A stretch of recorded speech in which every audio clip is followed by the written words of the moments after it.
Indeed, kami po ay nagbabalik sa face-to-face at oras na po para mapakinggan naman natin ang panig ni Jacqueline. Jacqueline, bakit ka galit na galit kay Rosalie? Eh kasi po napaka po yan eh, salbahe po yan eh. Bakit salbahe? Napaka sinungaling pa po niyan. Ano bang ginawa Kasi nung sa'yo? gabi po yun, ako pa nga isusugurin niya sa ng bahay eh. Pinigilan pa nga ng kuya ko eh. Oo, totoo yan! Kahit mga kapitbahay doon! Na mga kapatid mo, di ba? Kahit ang mga kapitbahay doon! Pwede pumunta rito! Dahil ikaw wala kang kasunduran! Sobrang sinungaling! Kaya nagagalit sila sa akin. Sinungaling ka kasi. Dahil sa'yo! Anong kaaway mo? Sandali lang, paano naging kaaway ni Rosalie ang lahat ng tao doon? Opo, totoo po yan. Mayabang? Bakit siya naging Mayabang, mayabang? sinungaling. Ewan ko po dyan. Dapat nga pakikisama nyo ng maayos dahil buntis. Pinakasama namin ng maayos yan. Paano? Wala kang pakialam niya sa baby niya. Nung namatay yung baby mo, iniyakan mo ba? Kami nga umiyak doon eh. Ano niya may iyan? Nasa ospital siya. Babae po Pero naman Jacqueline, ang sinasabi ni Rosalie, kayo ang dahilan kung Hindi po, bakit kasi po ganito yan siya sa nakunan. yun. Hindi po totoo yun. Nung gabi po yun na nagwawala siya, pumunta po kami doon ng asawa ko. Pinapatigil po namin yan. Sabi ng asawa ko, Rosalie, bakit mo iniiri yung tiyan mo? Manganganak ka na ba? Iniiri po niya, pinipid niya po, iniiri niya. Iniiri po siya ng iri. Iniiri niya po yun. Ginawa mo yun, Rosalie? Sinatay mo yun, hatay niya ng kutsilyo. Matagalan po lang kami mag-asawa, then nakaplat nga po yung dalawang legs ko, nahawakan niya ako dito, hindi ako makahinga. Para matugunan ko yung paghinhawa ko, yung pag-iiri, yung nakakatulong sa akin dahil himatay na ako. Sandali lamang, Ate Jacqueline, nakita mo ba na sinaktan ni Rosalie Opo! ang kapatid nyo? Binigay pa nga sa akin ng kuya ko yung kutsilyo eh. Tinapon nga doon sa may tulay eh. Pinakuha sa akin. Tinatapon ko yung sabi ng kuya ko yung kutsilyo, anuin mo kasi baka maano to. Gastos to. Hawak ni Rosalie? O bakit may hawak ang kutsilyo? Yata yan eh. Hindi ko po yung kutsilyo. Nakita ko lang po yung sa dingding. Sobrang ko pong galit. Ayun. So, kinuha mo ang kutsilyo at tinutok mo kay Junjun. Hindi pa po. Nakatayo lang ako. Oh, para saan ang kutsilyo? Magluluto ka ba? Niya yung baby niya. Kapatay niya yung anak niya. Hindi ko yung magagawa. Mamay, di sarili niya rin niya, pinatay niya. Yung kuya ko gusto na ng maayos sa buhay kasi gustong-gusto niya na kayo magkaanak. Gustong-gusto na po ng kuya ko. Gusto naman niya ng maayos na buhay. Ano ang kadalasang Ewan ko sinasabi bakit yung niya babae na yan, na ayaw ayaw niya kay Rosalie? Masyado pong silosa. Silosa po. Ayun. Yung ex-po na kuya ko gusto niya saksakin. Kuya ko. Kasi nga, Hans, Buntis pati pa yun naman pinagseselosan. Lahat, kahit Buntis pangalan. din, dating ex-girlfriend ni Buntis na rin po. Junjun. At Ang feeling ko, Chang, is si Rosalie disappointed dun sa sitwasyon na napuntahan niya na hindi yun ang inaasahan niya. Yes, yun Ang tanong nga ko din talaga. naman kasi sa inyong magkakapatid, sabi niyo naman may trabaho yung kuya niyo, saan nga napupunta yung kinikita Sa kanya niyo? lahat. Ate, sa kanila. Anong hinahatay?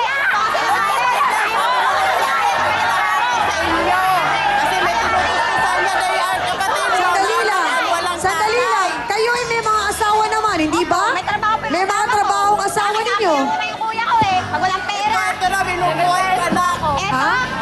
Pero kahit may no, hindi ako nakita kuya ko.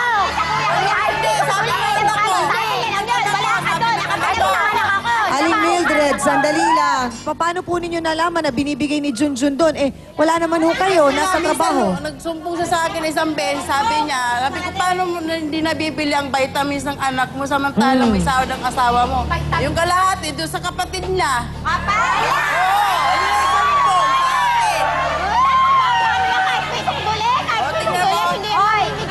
O minsan sagay kumakain, pambili ng bigas.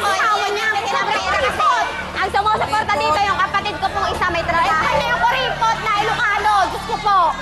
Hans, siguro Binibigyan mo sa mata. narinig na natin ang bawat panig. Ano ba ang pananaw ng mga sausawero at sausawera sa studio? Sino ba ang may katwirang magalit o magkaroon man lang ng hinanakit sa kwentong ito? Taas ang mga placards na yan. Part 2 ng ating boto, Hans.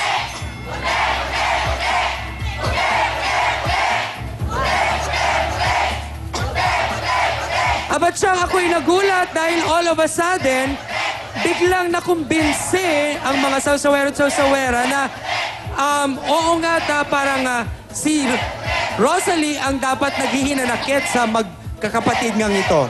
Mga kapatid, narinig na po natin ang pahayag ng bawat panig at nasaksihan na rin po natin ang galit at sama ng loob po nila sa isa't isa. Kami po dito sa Face to Face, wala ho kaming ibang hangad kundi ang magkaayos po sila at kahit papano po sana ay magkabati at manumbalik ang magandang samahan nila at sana po maliwanagan po sila kasama ang ating trio tagapayo. Ang namahal niya, huwag niyo na lang pakialaman yung buhay Hindi na nila nga po, kasi bilang nag-usap na kami, mag-asawa, ha? nag-usap na kami ng kuya ko. Okay? Oo, para malayo rin kayo sana. Konting paluwagan lang. Konting pagpaparaya lang. Alam mo, isarado niya na lang, tapusin niya na lang na parang ano to, lesson na pare-parehas para sa inyo. Tapos ikaw nakakapagtrabaho na, gusto mong trabaho. So ituloy mo na siya na ano. Nakausap niyo na po ang ating trio tagapayo. Sana po yung mga binigay nilang advice sa inyo ay pumasok po sa inyong mga puso at isipan. Ganun pa man, meron po silang final message sa inyo pong lahat. Unahin ko lamang po si Attorney Acosta. Kay Rosalie, nalaman ko kanina na ikaw pala ay humiwalay na rin kay Junjun. Ano?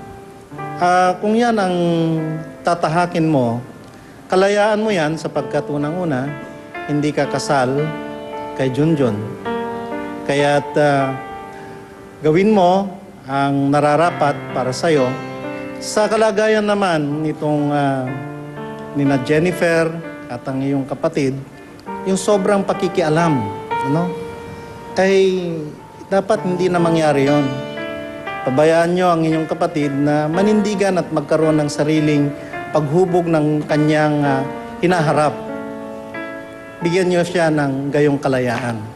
Maraming pong salamat, Attorney Benedicto Acosta Jr. Dr. Camille? Sana kung talagang sabihin nyo na ang iyong kuya ay talagang responsable kahit papaano kung siya ay nandito ngayon, ay matatapos at magkakaroon ng closure ito. Pero isang magandang katangian din na nakita ko kay Rosalie kanina ay sinabi niya na gusto na niya talagang may ayos ang buhay niya. Kaya talaga siya ay nagpupursige na magtrabaho ngayon at talagang gagawin niya daw ang paraan para talagang yun ay sabihin niya sa susunod na panahon na siya ay magkakaroon ng relasyon ay talagang pipilitin niyang baguhin. Maraming pong salamat, Dr.